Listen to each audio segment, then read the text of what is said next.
Thomas is a tank engine who lives at a big station on the island of Sodor. He's a cheeky little engine with 6 small wheels, a short stumpy funnel, a short stumpy boiler and a short stumpy dome.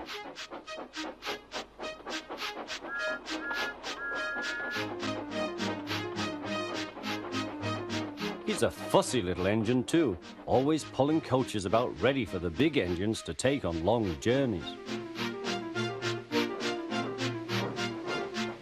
And when trains come in, he pulls the empty coaches away so that the big engines can go and rest.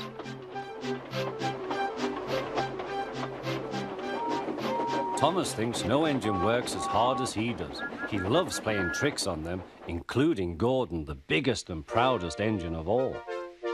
Thomas likes whistling rudely at him. "Wake up, lazy bones, why don't you work hard like me?"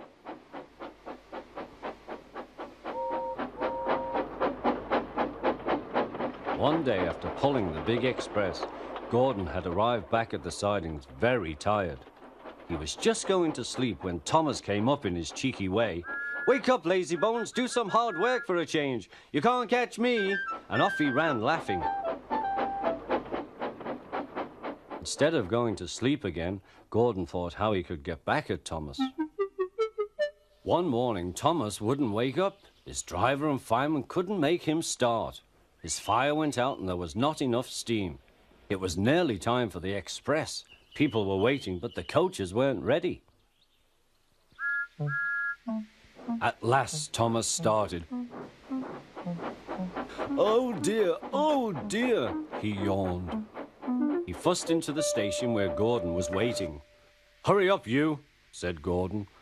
"Hurry yourself," replied Thomas. Gordon began making his plan. "Yes," said Gordon, "I will." And almost before the coaches had stopped moving, Gordon reversed quickly and was coupled to the train. "Get in quickly, please," he whistled. Thomas usually pushed behind the big trains to help them start, but he was always uncoupled first. This time, Gordon started so quickly they forgot to uncouple Thomas. Gordon's chance had come.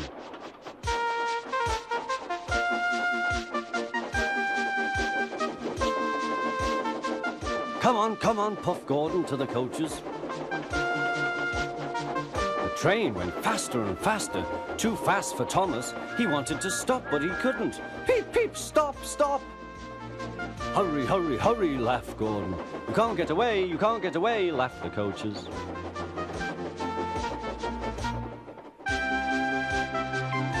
Poor Thomas was going faster than he had ever gone before. He was out of breath and his wheels hurt him, but he had to go on. "I shall never be the same again," he thought sadly. "My wheels will be quite worn out."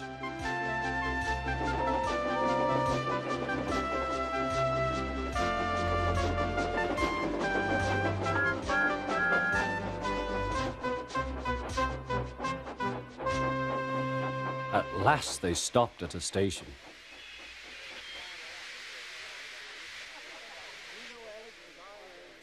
Thomas was uncoupled, and he felt very silly and exhausted. Next, he went on to a turntable, thinking of everyone laughing at him.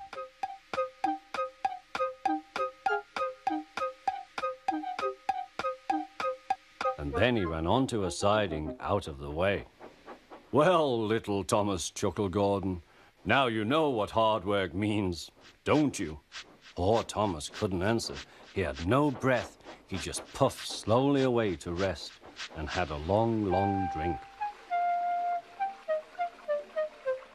He went home very slowly and was careful afterwards never to be cheeky to Gordon again.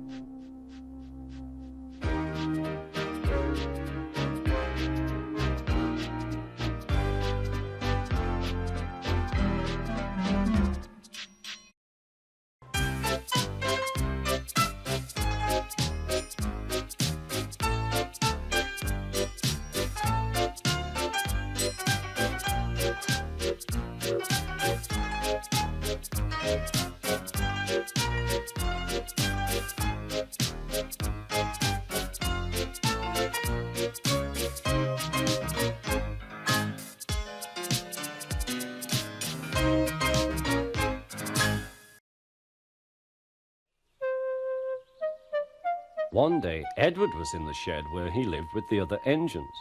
They were all bigger than Edward and boasted about it.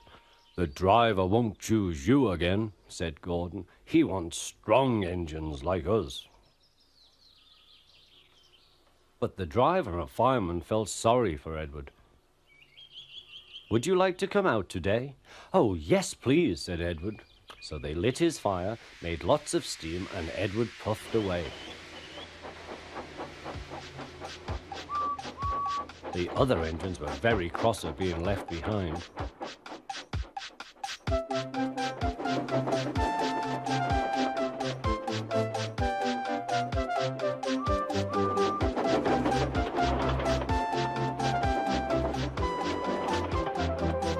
Edward worked hard all day. The coaches thought he was very kind, and the driver was very pleased.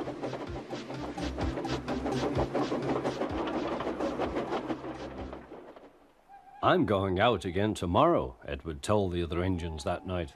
"What do you think of that?" But he didn't hear what they thought, for he was so tired and happy that he fell asleep at once.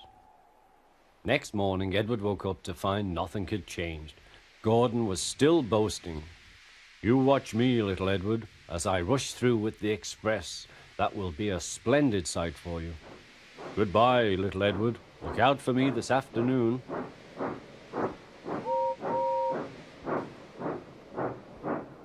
Edward went off to do some shunting. Edward liked shunting.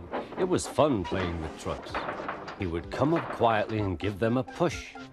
Then he would stop and the silly trucks would go bump into each other. "Oh!" they cried. "Whatever is happening?"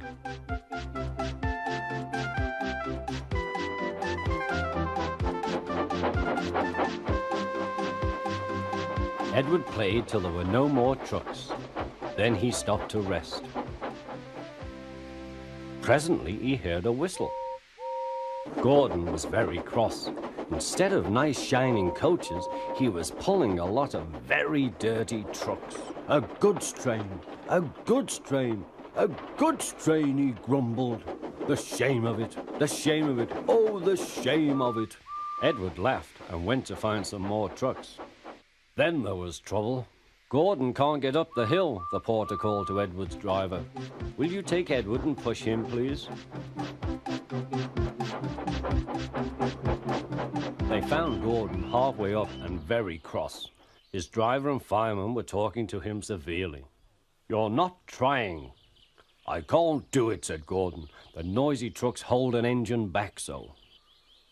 Edward's driver came up. "We've come to push." "No use at all," said Gordon.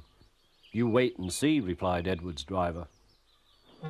They brought the train back to the bottom of the hill.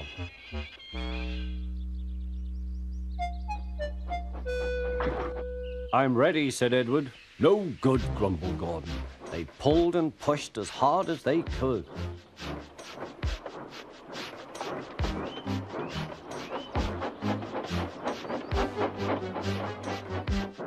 "I can't do it, I can't do it, I can't do it," puffed Gordon.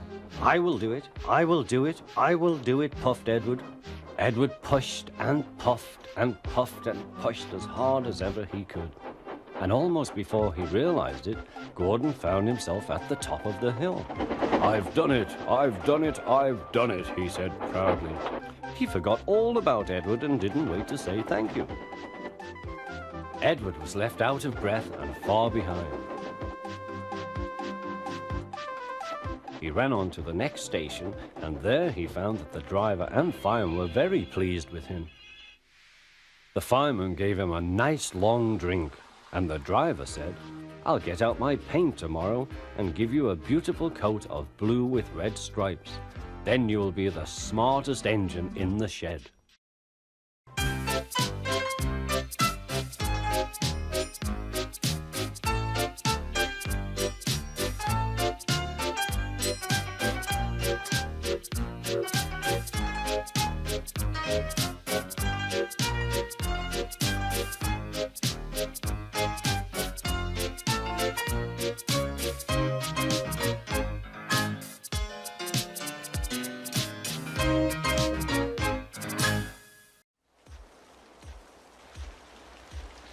Once, an engine attached to a train was afraid of a few drops of rain.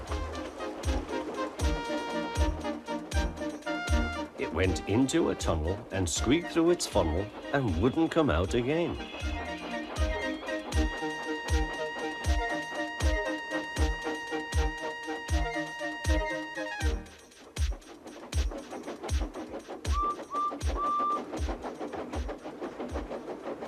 The engine's name is Henry. His driver and fireman argued with him, but he would not move. "The rain will spoil my lovely green paint and red stripes," he said. The conductor blew his whistle till he had no more breath and waved his flag till his arms ached. But Henry still stayed in the tunnel and blew steam at him. "I'm not going to spoil my lovely green paint and red stripes for you." Then along came Sir Topham Hatt, the man in charge of all the engines on the island of Sodor.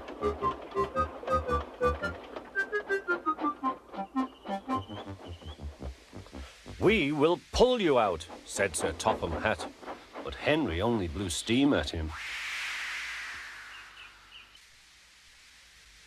Everyone pulled except Sir Topham Hatt. "Because," he said, "my doctor has forbidden me to pull." But still Henry stayed in the tunnel. Then they tried pushing from the other end. Sir Topham Hatt said, 1, 2, 3, push!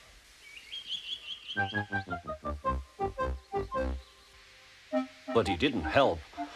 "My doctor has forbidden me to push," he said. They pushed and pushed and pushed, but still Henry stayed in the tunnel. At last Thomas came along. The conductor waved his red flag and stopped him. Everyone argued with Henry. "Look, it has stopped raining," they said. "Yes, but it will begin again soon," said Henry. "And what would become of my green paint with red stripes then?"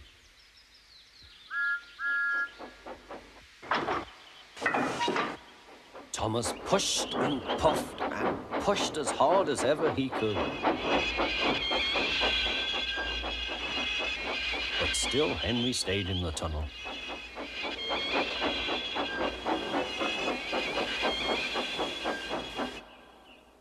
Eventually, even Sir Topham Hatt gave up. "We shall take away your rails," he said, "and leave you here until you're ready to come out of the tunnel." They took up the old rails and built a wall in front of Henry, so that other engines wouldn't bump into him.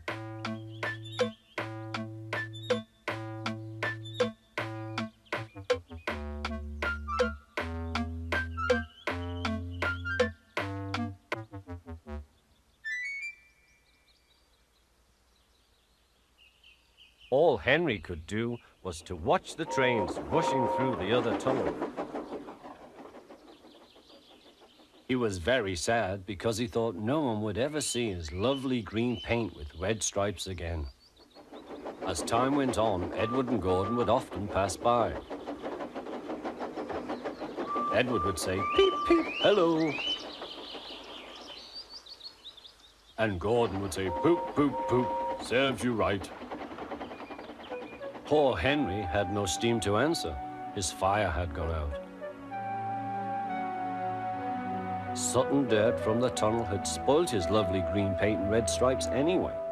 How long do you think Henry will stay in the tunnel before he overcomes his fear of the rain and then decides to journey out again?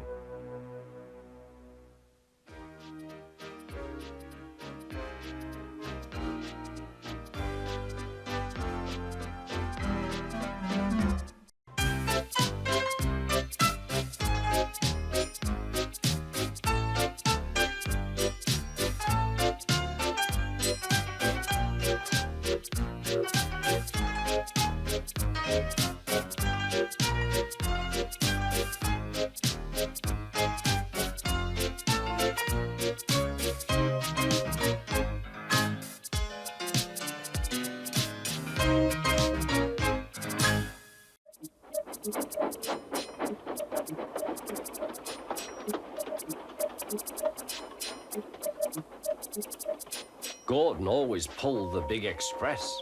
He was proud of being the only engine strong enough to do so. It was full of important people, like Sir Topham Hatt. and Gordon was seeing how fast he could go. Hurry, hurry, hurry, he said. Tickety-tock, tickety-tock, tickety-tock, said the coaches. In a minute, Gordon would see the tunnel where Henry stood bricked up and lonely.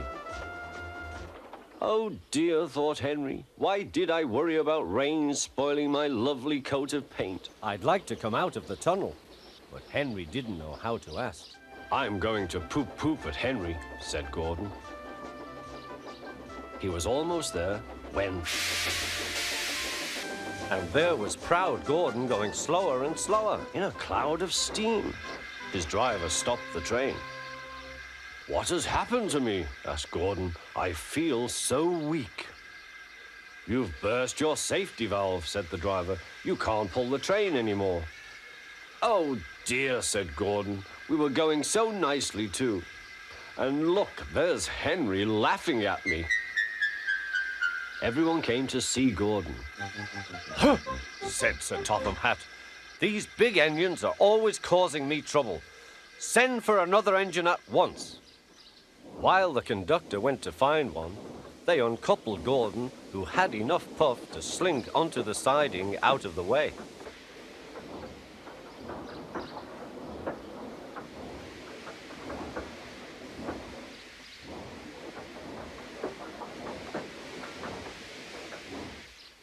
Edward was the only engine left. I'll come and try, he said.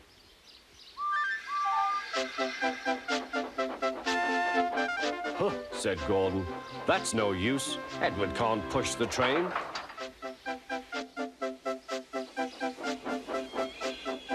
Kind Edward puffed and pushed and pushed and puffed, but he couldn't move the heavy coaches. I told you so, said Gordon. Why not let Henry try? Yes, said Sir Topham Hatt, I will. Will you help pull this train, Henry? He asked.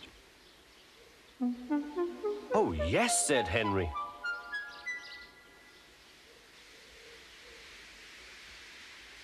When Henry had got up steam, he puffed out. He was dirty and covered with cobwebs. Oh, I am stiff, he groaned. Have a run to ease your joints and find a turntable, said Sir Topham Hatt.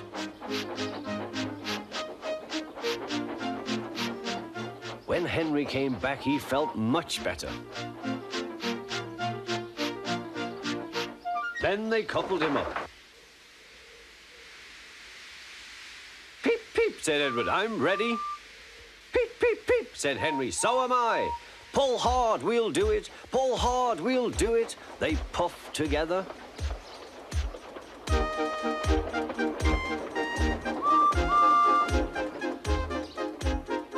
We've done it together. We've done it together, said Edward and Henry.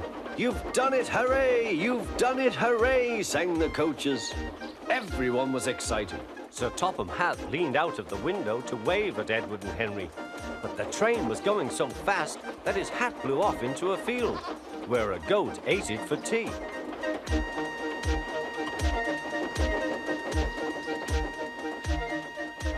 They never stopped till they came to the station at the end of the line.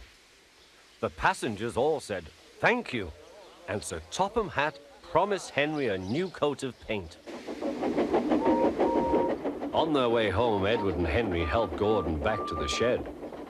All three engines are now great friends. Henry doesn't mind the rain now. He knows that the best way to keep his paint nice is not to run into tunnels, but to ask his driver to rub him down when the day's work is over.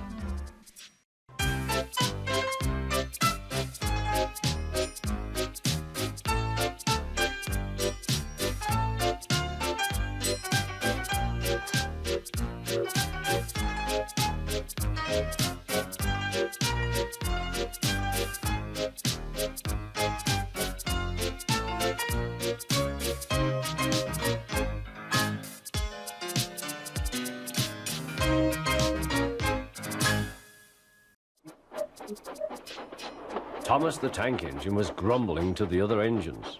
I spend my time pulling coaches about ready for you to take out on journeys. The other engines laughed. Why can't I pull passenger trains too? You're too impatient, they said. You'd be sure to leave something behind. Rubbish, said Thomas. I'll show you. One night, he and Henry were alone. Henry was ill. The men worked hard, but he didn't get better.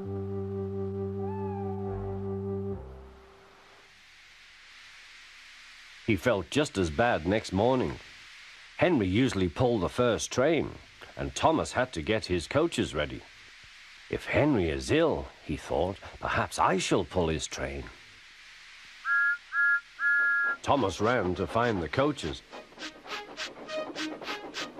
Come along, he fussed. There's plenty of time, they grumbled. Thomas took them to the platform and wanted to run round in front at once. But his driver wouldn't let him. Don't be impatient, Thomas. Thomas waited and waited. The people got in. The guard and station master walked up and down. The porter banged the doors, and still Henry didn't come. Thomas got more and more excited. The fat controller came to see what was the matter, and the guard and the station master told him about Henry. Find another engine, he ordered. There's only Thomas, they said. You'll have to do it then, Thomas. Be quick now. So Thomas ran round to the front and back down on the coaches ready to start. Don't be impatient, said his driver. Wait till everything is ready. But Thomas was too excited to listen. What happened then, no one knows. Perhaps they forgot to couple Thomas to the train, or perhaps the driver pulled the lever by mistake. Anyhow, Thomas started. As he passed the first signal box, men waved and shouted, but he didn't stop. They're waving because I'm such a splendid engine, he thought importantly. Henry says it's hard to pull trains, but I think it's easy. Hurry, hurry, hurry, he puffed, pretending to be like Gordon. People have never seen me pulling a train before. It's nice of them to wave, and he whistled. Peep, peep, thank you.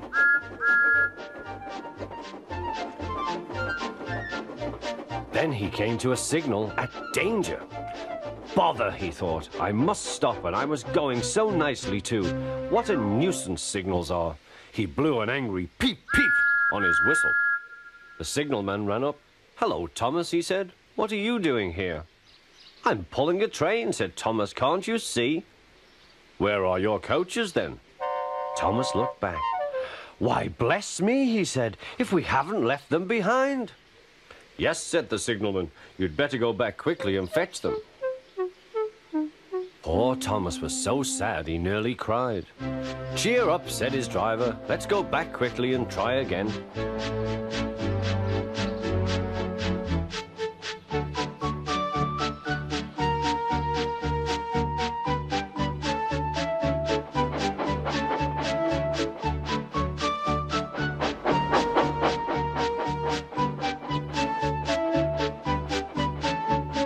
Station, all the passengers were talking at once. They were telling the fat controller what a bad railway it was. But when Thomas came back, they saw how sad he was and couldn't be cross. He was coupled to the train, and this time he really pulled it.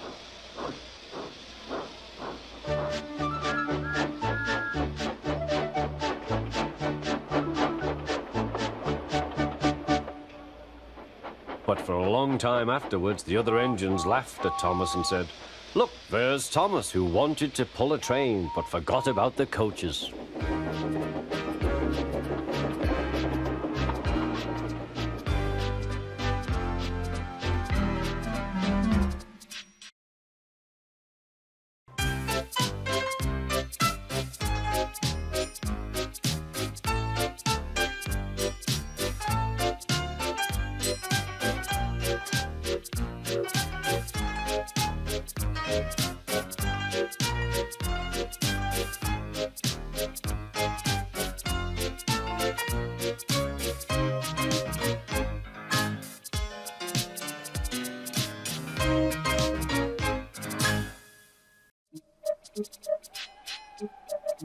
Thomas the tank engine wouldn't stop being a nuisance.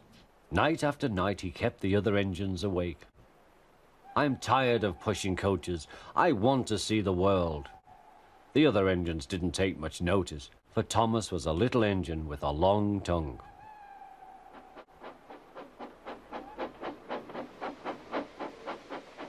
But one night, Edward came to the shed. He was a kind little engine and felt sorry for Thomas. "I've got some trucks to take home tomorrow. If you take them instead of me, I'll push coaches in the yard." "Thank you," said Thomas. "That will be nice." Next morning, Edward and Thomas asked their drivers, and when they said yes, Thomas ran off happily to find trucks.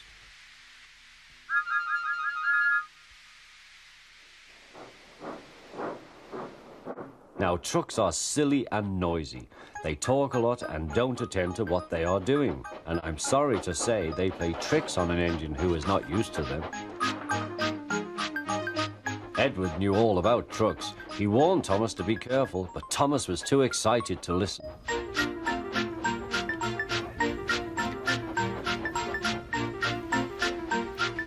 The shunter fastened the coupling, and when the signal dropped, Thomas was ready.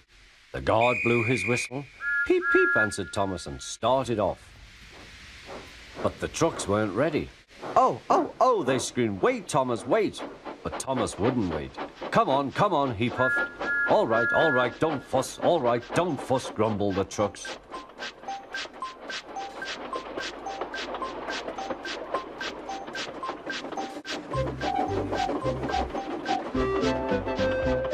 Thomas began going faster and faster.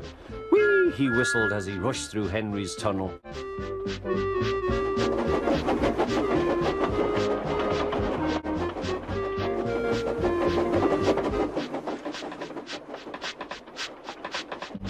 "Hurry, hurry," called Thomas. He was feeling very proud of himself, but the trucks grew crosser and crosser. At last, Thomas slowed down as he came to Gordon's Hill.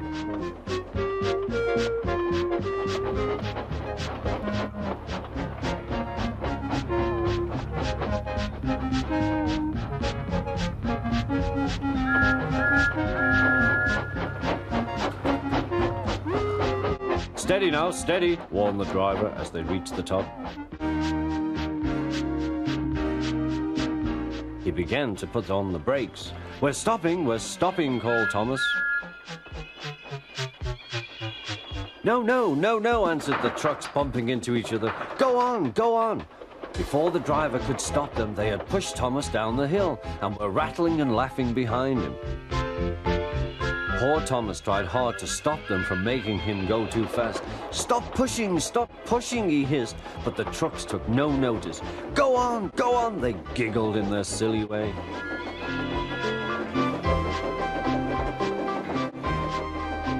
There's the station. Oh dear, what shall I do? He cried. They rattled straight through and swerved into the goods yard. Thomas shut his eyes. I must stop. When he opened his eyes, he saw he had stopped just in front of the buffers. There watching him was the fat controller. What are you doing here, Thomas? He asked.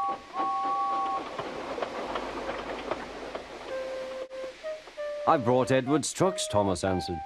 Why did you come so fast? I didn't mean to. I was pushed, said Thomas. You've got a lot to learn about trucks then, little Thomas. After pushing them about here for a few weeks, you'll know almost as much about them as Edward. Then you'll be a really useful engine.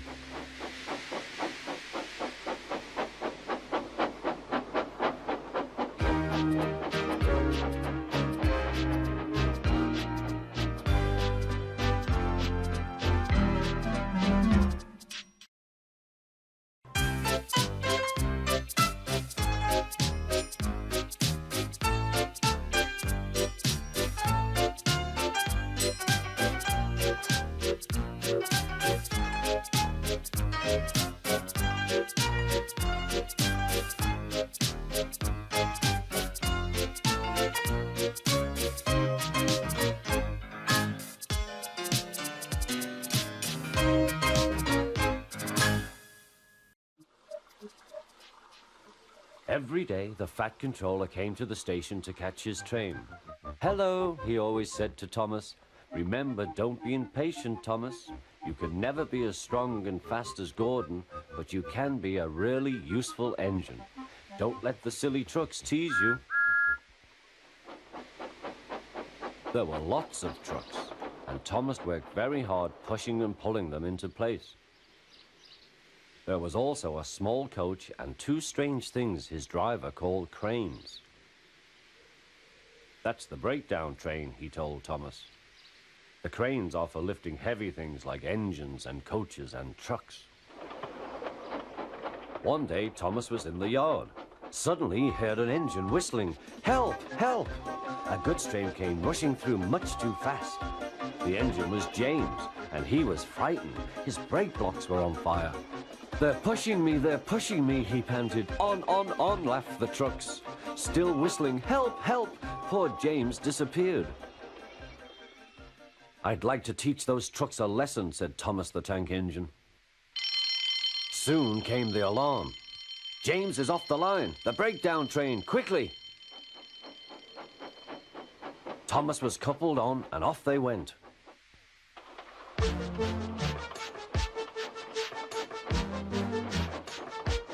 Thomas worked his hardest. "Hurry, hurry, hurry," he puffed.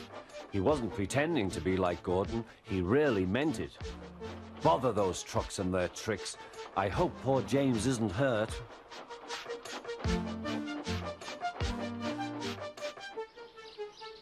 James's driver and fireman were feeling him all over to see if he was hurt. "Never mind, James," they said. "It wasn't your fault. It was those wooden brakes they gave you. We always said they were no good."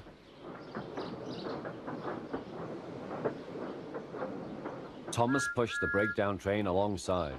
Then he pulled the unhurt trucks out of the way. "Oh dear, they groaned. "Serves you right, puffed Thomas. He was hard at work, puffing backwards and forwards all afternoon. "This'll teach you a lesson, this'll teach you a lesson," he told the trucks. And they answered, "Yes, it will, yes, it will."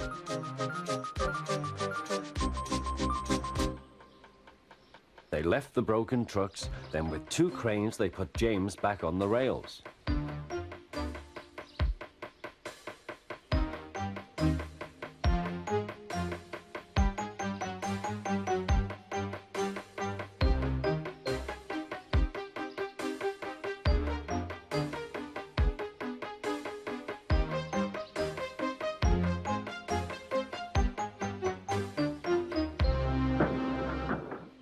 He tried to move, but he couldn't, so Thomas helped him back to the shed.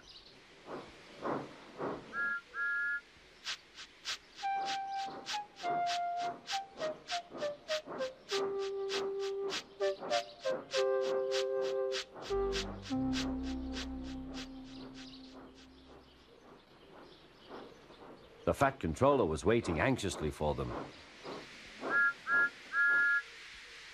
"Well, Thomas," he said, "I've heard all about it, and I'm very pleased with you. You're a really useful engine. James shall have some proper brakes and a new coat of paint, and you shall have a branch line all to yourself." "Oh, thank you, sir," said Thomas. Now Thomas is as happy as can be. He has a branch line and two coaches called Annie and Clarabelle. He puffs proudly backwards and forwards with them all day.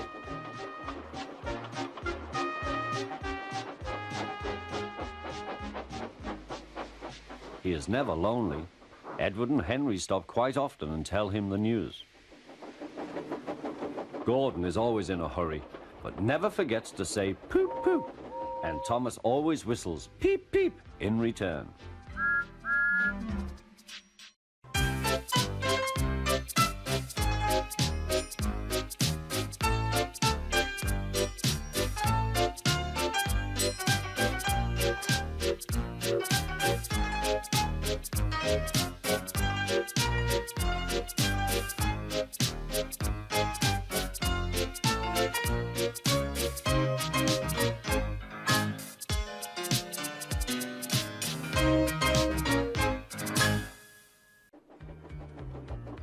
James was enjoying his life on the island of Sodor, but he still had a lot to learn.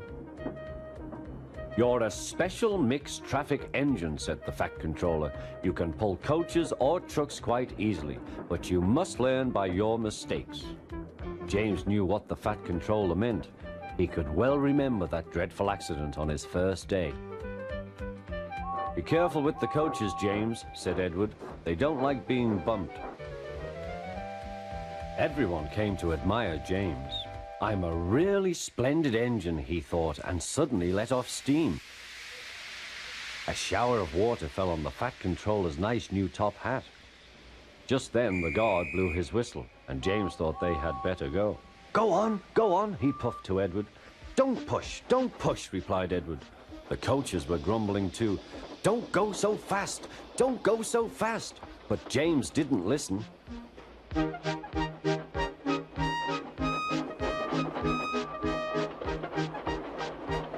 When at last they stopped at the next station, 2 coaches were beyond the platform.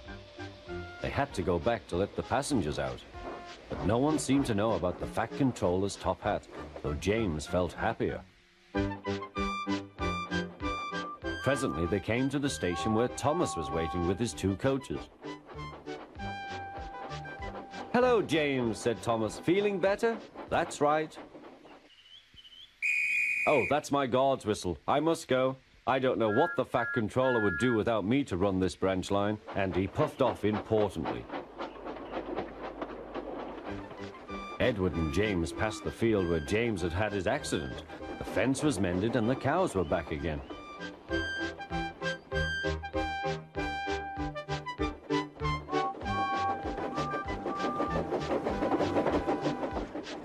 They ended their journey and rested before setting off for home. James was still wondering what the Fat Controller would have to say about his top hat.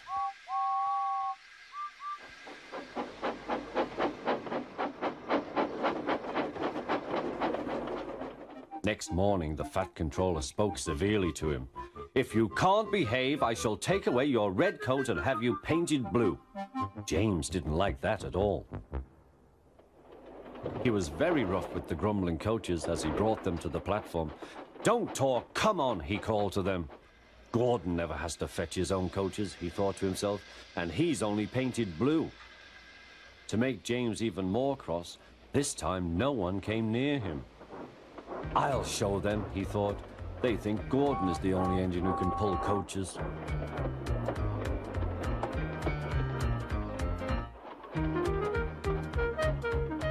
Hurry, puffed James. You're going too fast, replied the coaches. James laughed and tried to go faster, but the coaches wouldn't let him. "We're going to stop," they said. "We're going to stop."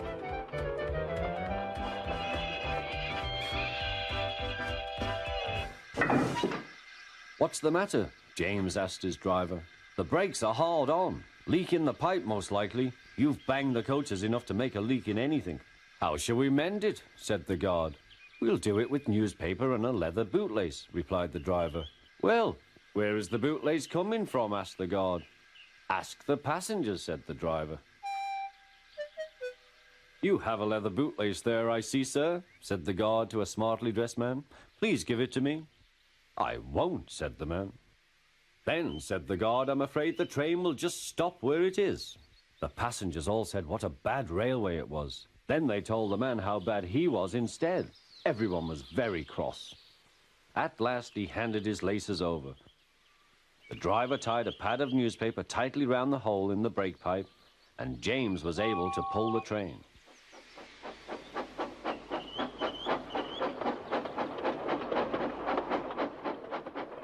But he was a sadder and wiser James, and took care never to bump coaches again.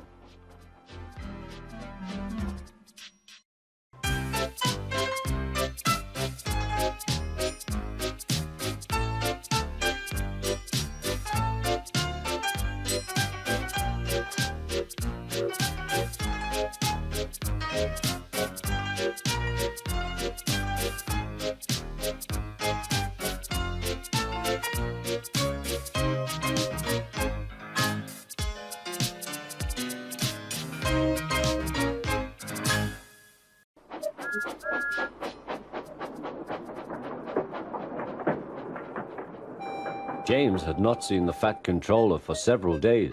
He was left alone for being naughty and was not even allowed out to push coaches and trucks in the yard. Oh dear, he thought, I shall have to stay in the shed for always, and no one will see my red coat again. All because I went so fast I made a hole in one of my coaches that had to be mended with, of all things, a passenger's bootlace. At last the Fat Controller arrived. I see you are sorry, James, he said. I hope now that you will be a better engine. You have given me a lot of trouble. People are laughing at my railway, and I don't like that at all. I'm very sorry, sir, said James. I will try hard to behave. That's a good engine, said the Fat Controller. I want you to pull some trucks for me. James was delighted and puffed away.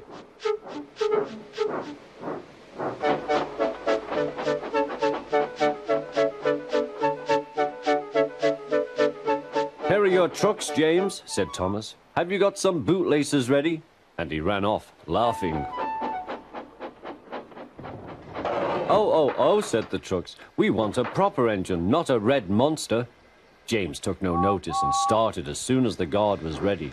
Come along, he puffed. We won't, screamed the trucks. But James didn't care, and he pulled the screeching trucks sternly out of the station.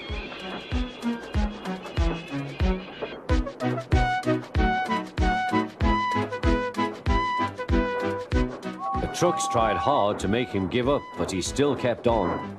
Sometimes their brakes would slip on, and sometimes their axles would run hot, and each time the trouble had to be put right.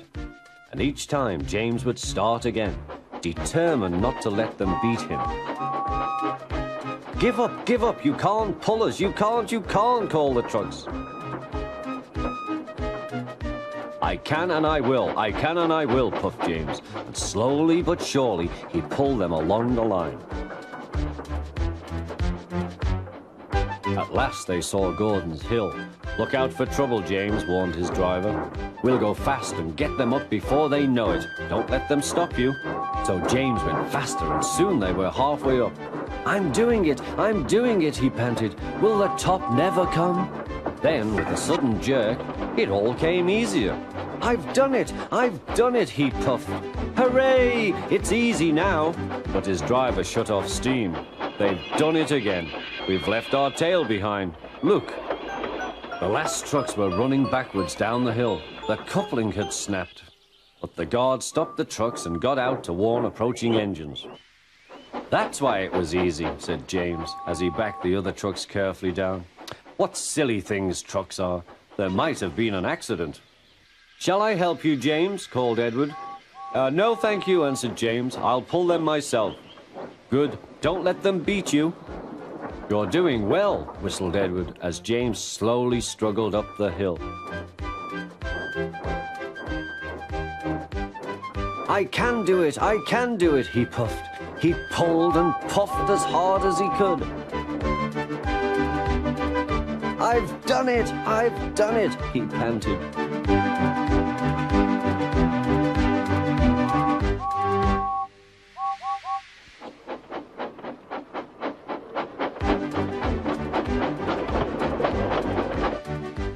They reached their station safely, and James was resting in the yard when Edward pulled up. Peep, peep, he whistled. Then James saw the Fat Controller. Oh dear, what will he say, he asked himself. But the Fat Controller was smiling. I was in Edward's train and I saw everything, he said. You've made the most troublesome trucks on the line behave.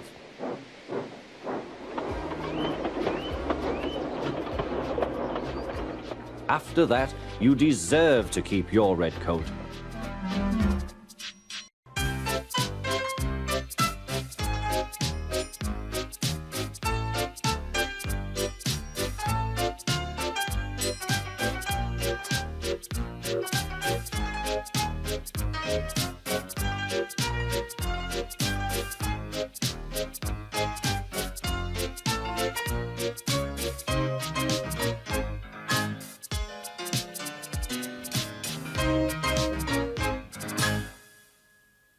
One night, Henry and Gordon were alone with James. Although the Fat Controller was beginning to think well of him, whenever a chance came, the other engines would talk of nothing but bootlaces. "Remember the time one had to be used to get you out of trouble, James?" they would tease. James tried to get his own back, talking about engines who got shut up in tunnels and stuck on hills. But they wouldn't listen. "You talk too much, little James," said Gordon. "A fine, strong engine like me has something to talk about. I'm the only engine who can pull the express. When I'm not there, they need 2 engines. Think of that. I've pulled expresses for years and have never once lost my way. I seem to know the right line by instinct." Every wise engine knows, of course, that the signalman works the points to make engines run on the right lines, but Gordon was so proud he had forgotten. "Wake up, James," said Gordon next morning. "It's nearly time for the express." "What are you doing? Odd jobs?" "Oh, well, we all have to begin somewhere, don't we? Run along now and get my coaches. Don't be late." James went to get Gordon's coaches. They were all shining with lovely new paint. He was careful not to bump them, and they followed him smoothly into the station, singing happily, "We're going away, we're going away." "I wish I was going with you," said James. "I should love to pull the express and go flying along the line." Gordon, with much noise and blowing of steam, got ready to back onto the train.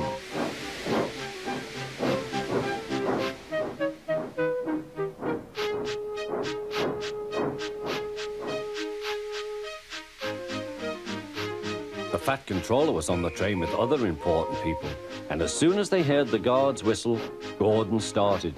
Look at me now," he puffed, and the coaches glided after him. "Poop, poop, poop, poop, poop. Goodbye, little James. See you tomorrow." James watched the train disappear and then went back to work. He pushed some trucks into their proper sidings and went to fetch the coaches for another train. James had just brought the coaches to the platform when he heard a mournful noise. There was Gordon trying to sidle into the station without being noticed. "Hello, Gordon. Is it tomorrow?" asked James. Gordon didn't answer. He just let off steam feebly. "Did you lose your way, Gordon?" said James. "No, it was lost for me. I was switched off the main line onto the loop. I had to go all round and back again." "Perhaps it was instinct," said James. Meanwhile, all the passengers hurried to the booking office. "We want our money back," they shouted. But the Fat Controller climbed on a trolley and blew the guard's whistle, so loudly that they all stopped to look at him. Then he promised them a new train at once. "Gordon can't do it," he said. "Will you pull it for us, James?" "Yes, sir, I'll try." So James was coupled on and everyone got in. "Do your best, James," said the Fat Controller. Come along, puffed James. You're pulling as well, sang the coaches.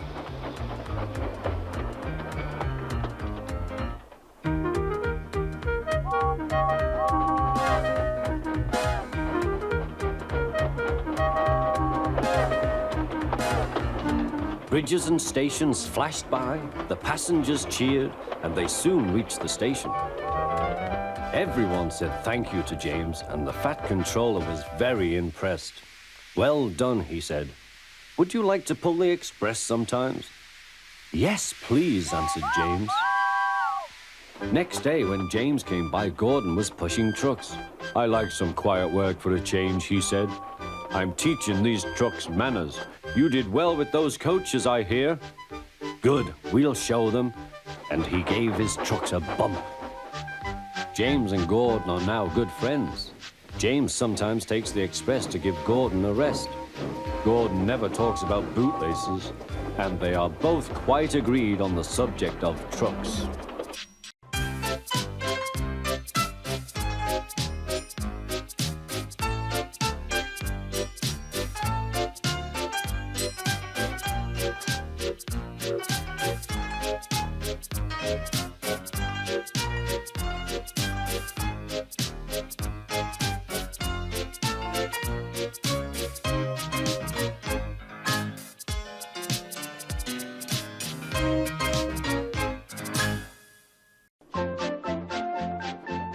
Thomas the tank engine is very proud of his branch line. He thinks it's the most important part of the whole railway. His two coaches, Annie and Clarabelle, agree with him. Annie can only take passengers, but Clarabelle can take passengers, luggage, and the guard. They are both old and need new paint, but Thomas loves them very much.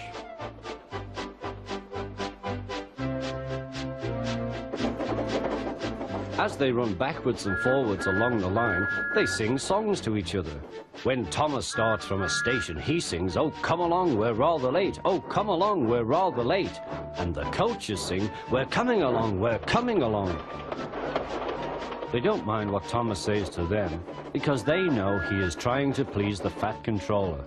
And they know, too, that if Thomas is cross, he's not cross with them.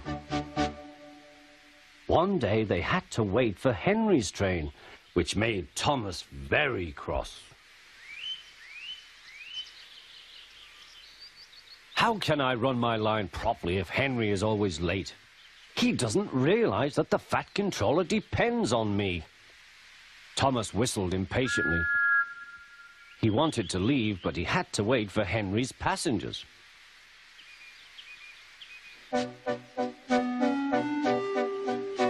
At last, Henry came.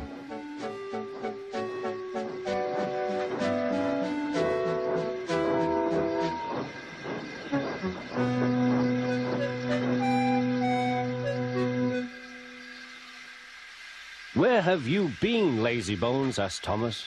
"Oh dear, my system is out of order. No one understands my case. You don't know what I suffer," moaned Henry. "Rubbish," said Thomas. "You're too fat. You need exercise."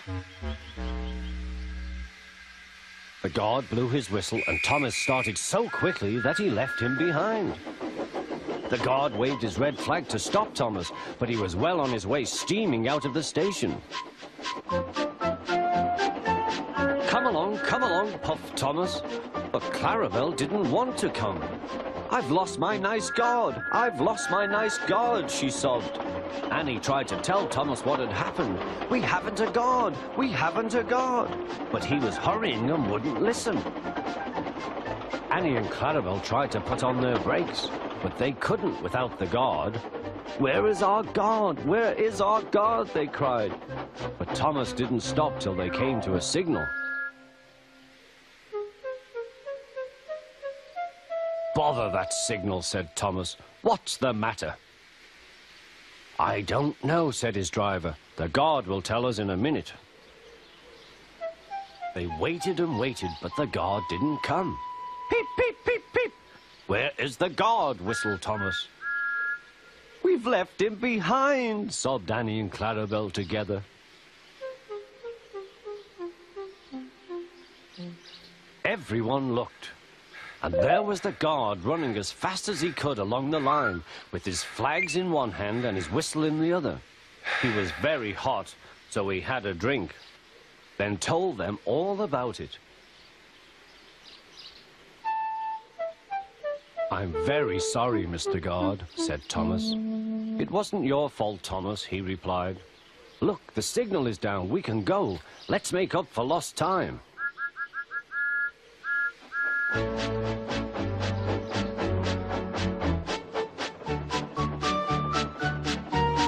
Annie and Clarabelle were so pleased to have their guard again that they sang, "As fast as you like, as fast as you like," to Thomas all the way. They reached the end of the line quicker than ever before.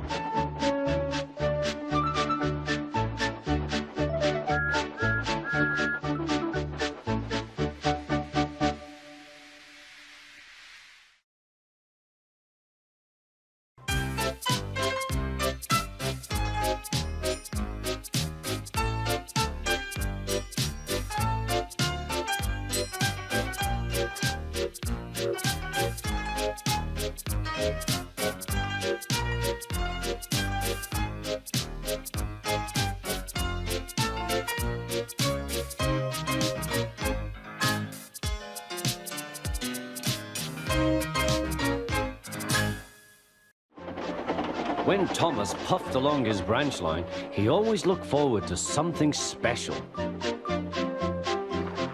The sight of the river. As he rumbled over the bridge, he would see people fishing. Thomas often wanted to stay and watch, but his driver said no. What would the Fat Controller say if we were late? Every time he met another engine, he would say, "I want to fish." But they all had the same answer. Engines don't go fishing. Silly stick in the muds, thought Thomas. One day he stopped as usual to take in water at the station by the river.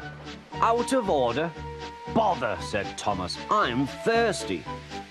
"Never mind," said his driver, "we'll get some water from the river."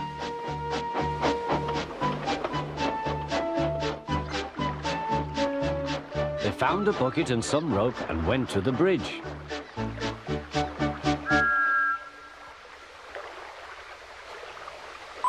Then the driver let the bucket down to the water. The bucket was old and had 5 holes, so they had to fill it, pull it up and empty it into Thomas's tank as quickly as they could, several times over.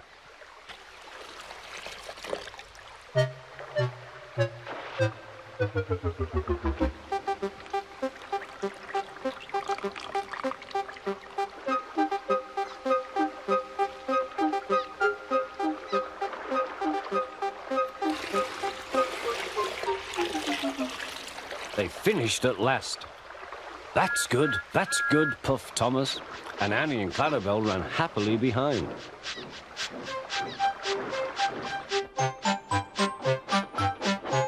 Suddenly, Thomas began to feel a pain in his boiler. Steam began to hiss from his safety valve in an alarming way. "There's too much steam," said his driver. "Oh dear," groaned Thomas, "I'm going to burst, I'm going to burst." They damped down his fire and struggled on. "I've got such a pain, I've got such a pain," Thomas hissed.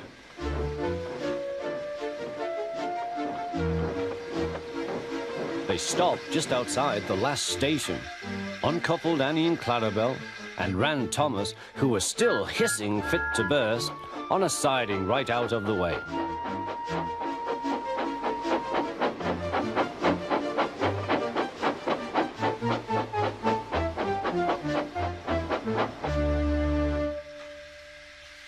Then while the guard telephoned for an engine inspector, the driver found notices in large letters, which he hung on Thomas in front and behind. "Danger! Keep away!" Soon the inspector and the Fat Controller arrived. "Cheer up, Thomas," they said. "We'll soon put you right." The driver told them what had happened. "So the feed pipe is blocked," said the inspector. "I'll just look in the tanks." He climbed up and peered in. Then he came down. "Excuse me, sir. Please look in the tank and tell me what you see." "Certainly, Inspector," replied the Fat Controller. He clambered up, looked in, and nearly fell off in surprise. "Inspector," he whispered, "can you see fish?" "Gracious goodness me, how did the fish get there, driver?" "We must have fished them from the river with our bucket," replied Thomas's driver. "Well, Thomas, so you and your driver have been fishing, but fish don't suit you. We must get them out." They all took turns at fishing in Thomas's tank, while the Fat Controller looked on and told them how to do it. When they had caught all the fish, they had a lovely picnic supper of fish and chips. "That was good," said the Fat Controller. "But fish don't suit you, Thomas, so you mustn't do it again." "No, sir, I won't," said Thomas sadly. "Engines don't go fishing. It's too uncomfortable."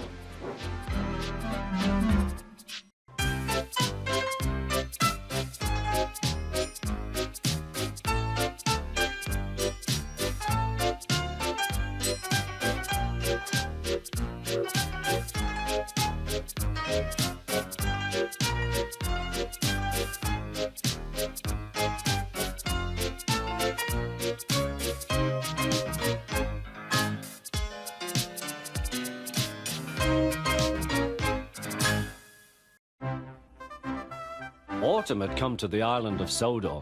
The fields were changing from yellow stubble to brown earth, and the tractor was hard at work as Thomas puffed along.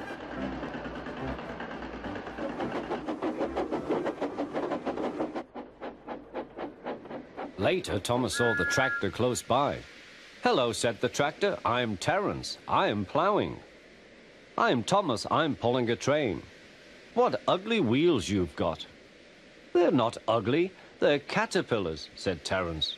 "I can go anywhere. I don't need rails." "I don't want to go anywhere," said Thomas. "I like my rails, thank you." Winter came with dark clouds full of snow. "I don't like it," said Thomas's driver. "A heavy fall is coming. I hope it doesn't stop us." "Huh," said Thomas. "Soft stuff, nothing to it." And he puffed on, feeling cold but confident. They finished their journey safely, but by now the country was covered.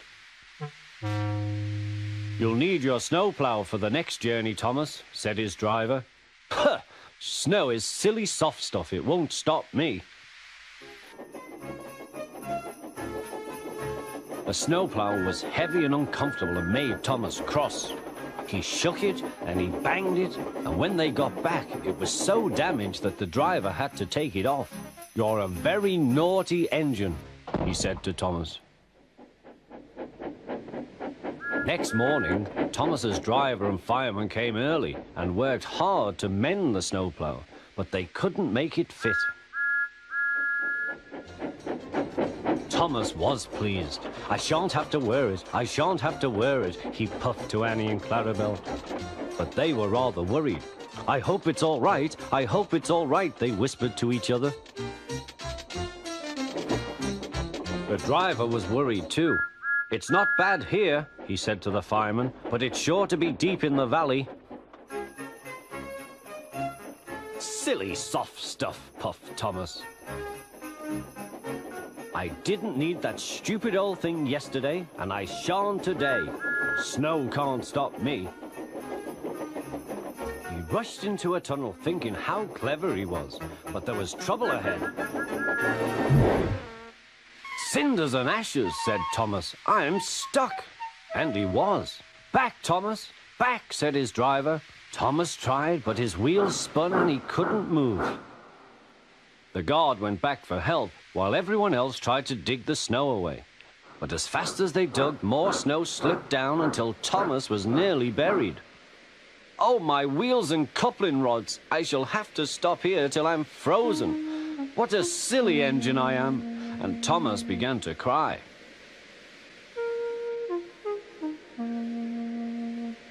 At last, a bus came to rescue the passengers.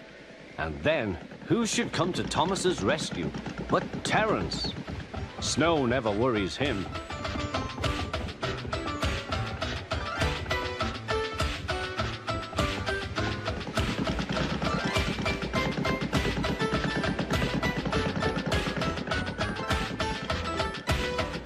He pulled the empty coaches away, then came back for Thomas.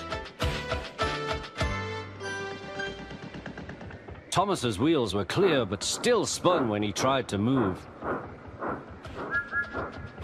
Terence tugged and slipped and slipped and tugged, and at last dragged Thomas clear of the snow, ready for the journey home.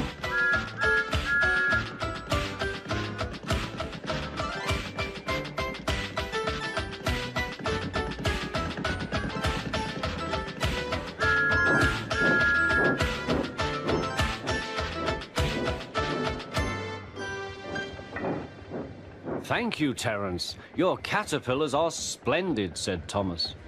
"I hope you'll be sensible now, Thomas," said his driver. "I'll try," said Thomas, and he puffed humbly away.